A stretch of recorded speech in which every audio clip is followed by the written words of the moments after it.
안녕하세요. 대한민국 문화, 외교 정책을 이끄는 반크의 국가 정책 플랫폼 울림과 열림에 대해 강의할 반크 연구원 권소영입니다.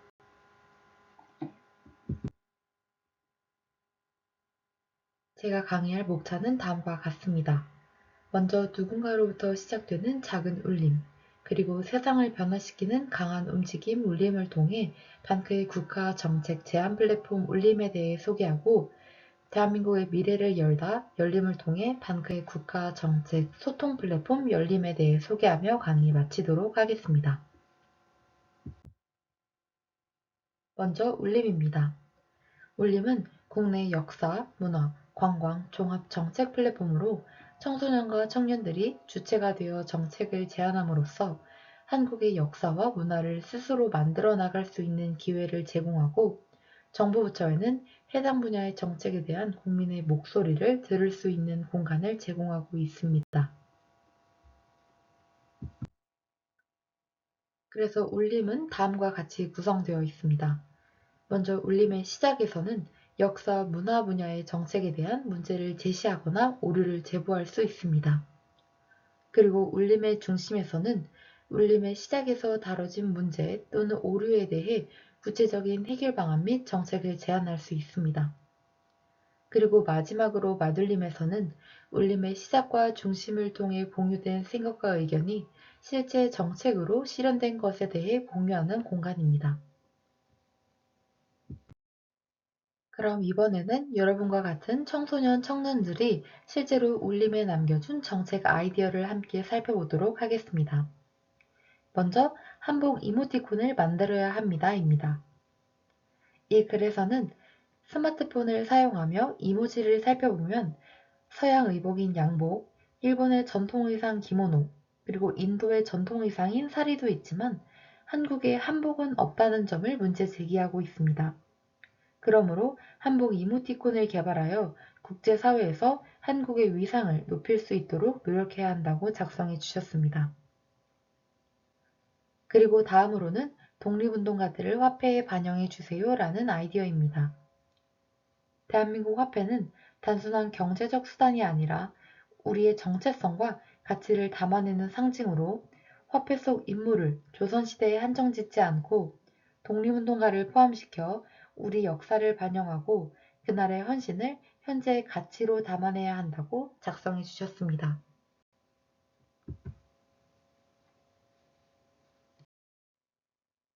다음은 택견, 올림픽 정식 종목으로의 여정을 시작합시다 라는 글입니다. 이 글에서는 대한민국의 전통 무예이자 스포츠인 택견은 선수복이 한복이며 기술 용어가 순우리말로 한국의 소중한 유산이지만 여전히 많은 사람들이 그 중요성을 모르고 있다는 점을 문제 제기해 주셨습니다. 특히 전 세계로 택견을 널리 알리기 위해서는 올림픽 정식 종목으로 채택되어야 한다는 점을 언급하며 한국 정부와 문화체육관광부 등 스포츠 산업계에 적극적인 지원이 필요하다고 작성해 주셨습니다. 그리고 다음으로는 정체불명 한식당, 해외에서 번지는 가짜 한식의 실태입니다. 이 글에서는 해외에서 고수가 들어간 불고기, 그리고 중국식 향신료가 들어간 김치찌개 등 가짜 한식이 번지고 있는 실태를 언급하며 한식이 전 세계적으로 올바르게 자리 잡기 위해서는 정부 차원에서 문화체육관광부가 중심이 되어 한식 인증마크 제도가 도입되어야 한다고 작성해 주셨습니다. 이를 통해 전통 한식 조리법을 지킨 식당에 한식 인증마크를 부여함으로써 소비자들이 신뢰할 수 있는 한식당을 쉽게 찾을 수 있도록 정부 차원에서 노력해야 한다고 작성해 주셨습니다. 이번에는 이처럼 울림에 여러분이 남겨주신 정책 아이디어가 실제 국가 정책에 반영된 사례를 살펴보도록 하겠습니다. 먼저 세종학당 교재의 독도 누락 관련 내용을 시정해 나간 사례입니다. 반크는 김승수 국회의원과 함께 작년 10월 24일 국회 문화체육관광위원회 국정감사에서 세종학당 교재의 독도 누락 부분을 알렸고 울림에 이를 건의했습니다. 문화체육관광부 산하기관인 세종학당 재단이 운영하는 세종학당은 2024년 기준 전 세계 88개국에 256개소가 운영되며 누적 학습자가 106만 명에 달하고 있습니다. 세종학당의 자체 교재는 전 세계 한국어 교육 분야에서 가장 광범위하게 사용되고 있으며 한국어뿐만 아니라 한국의 문화와 역사적 내용을 포함하고 있기 때문에 독도가 누락된 것은 굉장히 중대한 사안이었습니다.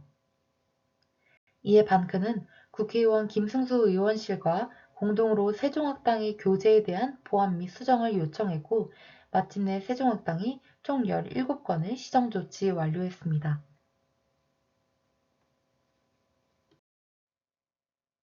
다음은 초등 미술교과서에 화선지가 아닌 한지로 바꿔나간 사례입니다. 반크는 초등학교 미술교과서에 한국의 한지가 중국의 화선지로 잘못 소개되고 있는 것을 발견했습니다.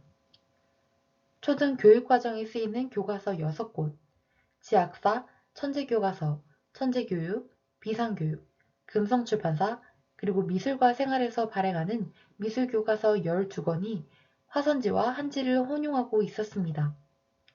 이에 반크는 2022년 5월부터 초등학생들이 미술 시간에 한국의 한지를 중국의 화선지로 잘못 인식하고 잘못된 지식을 재생산해 나갈 것을 막기 위해 초등학교 교과서에 시정을 요구하는 캠페인을 진행했습니다. 그리고 이와 관련해서 교육부가 현황을 파악하고 대응한 것은 다음과 같습니다. 먼저 출판사에 수정과 보완을 요청한 후 교육부와 교육청이 함께 검토하고 승인한 후 이러한 내용이 반영되어 재인쇄되었습니다.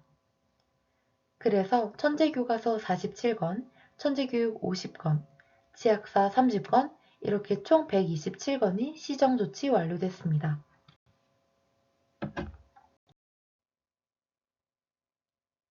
다음은 국가정책 소통 플랫폼 열림입니다. 열림은 정부 부처의 역사, 문화, 관광, 외교, 교육 분야에 대한 정책, 콘텐츠, SNS 등을 공유함으로써 국민과 정부의 경계를 허물어 누구나 쉽게 정책에 접근하고 의견을 나눌 수 있는 소통의 창을 열어가고 있습니다. 이를 통해 국민이 정부 부처의 콘텐츠와 정책의 취지를 더 잘 이해하고 정부와 함께 소통하여 더 나은 방향으로 정책을 이끌어낼 수 있도록 역할하고 있습니다. 그래서 국가 정책 소통 플랫폼 열림을 실제로 살펴보면 열린 정책, 열린 콘텐츠, 그리고 어울림이라는 카테고리를 살펴볼 수 있습니다. 먼저 열린 정책에서는 정책에 대해 내용, 실행 가능성, 지속 가능성, 그리고 필요성을 직접 평가하고 의견을 남길 수 있습니다. 그리고 열린 콘텐츠에서는 콘텐츠에 대해 내용, 디자인, 접근성, 영향력을 실제로 평가하고 의견을 남길 수 있습니다. 그리고 마지막으로 어울림에서는 이러한 국민의 의견을 반영하여 거버넌스를 실현하는 정부 부처 및 전문기관의 사례를 공유하고 있습니다. 여러분이 앞으로 열림에 남겨줄 의견들도 그리고 평가들도 반크가 협력하고 있는 정부 부처 및 전문기관과의 세미나를 통해 공유될 예정입니다. 지금까지 청소년 청년들이 주체가 되어 대한민국 문화, 외교 정책을 이끄는 반크의 국가 정책 플랫폼 울림과 열림에 대해 살펴보았는데요. 여러분도 여러분의 정책 아이디어, 그리고 평가가 실제 국가 정책에 반영될 수 있다는 것을 이번 강의를 통해 깨닫고 정책의 주체로서 적극적으로 활동해 나가셨으면 좋겠습니다. 그럼 이상으로 강의 마치도록 하겠습니다. 감사합니다.